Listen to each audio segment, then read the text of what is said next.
Samantala, muling binigyang diin ni Police Lieutenant General Nartatis Jr.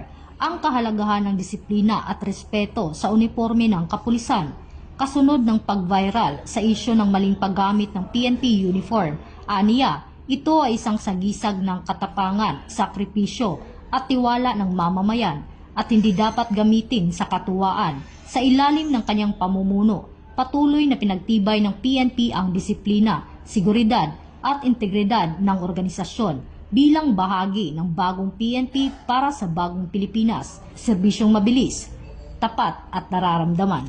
Sa ginanap na press briefing na pinangunahan ni Acting Chief PNP Police Lieutenant General Jose Melencio C. Nartatis Jr., tinalakay ang banta ng cyber attack at mahigpit na binabantayan ng PNP Anti-Cyber Group, katuwang ang Department of Information and Communications Technology.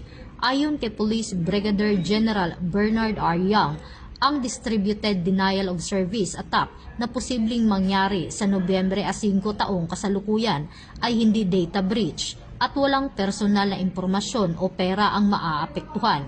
Hinihikayat ng PNP ang publiko na manatiling kalmado, umiwas sa maling impormasyon at makipagtulungan sa mga otoridad upang mapanatili ang kaligtasan ng komunidad.